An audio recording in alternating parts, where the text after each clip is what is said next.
নিফাক কাকে বলে? নিফাকের লক্ষণ, নিফাকের পরিণতি, সতর্কতা, করণীয়।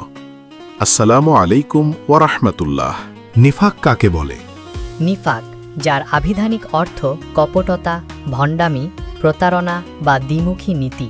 ইসলামী শরীয়তের পরিভাষায় নিফাক বলতে বোঝায় অন্তরে কুফুর বা অবিশ্বাস গোপন রেখে বাহ্যিকভাবে ইসলাম বা ঈমানের প্রকাশ করা, অর্থাৎ মুখে ঈমানের দাবি করা কিন্তু অন্তরে তা না মানা। নিফাকের লক্ষণ কি কি? ১. কথা বললে মিথ্যা বলে। ২. ওয়াদা করলে ভঙ্গ করে। ৩. আমানত পেলে খেয়ানত করে। ৪. নামাজে অলসতা করে। ৫. লোক দেখানো ইবাদত করে। ৬. মুসলমানদের ক্ষতি চায়। ৭. সত্য কথা অপছন্দ করে। ৮. কাফিরদের সাথে গোপন বন্ধুত্ব রাখে। নিফাকের পরিণতি কি হবে?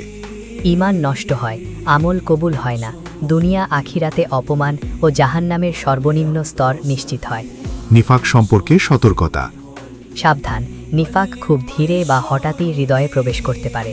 মুখে ইসলাম আর অন্তরে মিথ্যা থাকলে ঈমান ক্ষুণ্ণ হয়।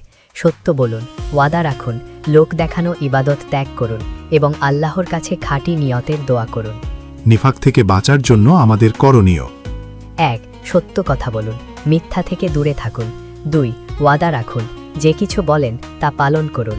৩. গোপনে ইবাদত করুন, লোক দেখানো ইবাদত ত্যাগ করুন। ৪. নিয়ত খাঁটি রাখুন, অন্তর ও কাজ মিলিয়ে চলুন। ৫. আল্লাহর কাছে দোয়া করুন, হৃদয়কে নিফাক থেকে রক্ষা করতে। জাযাকুমুল্লাহু খাইরান আলা মুশাহাদাতিল ভিডিও হাত্তান নিহায়া।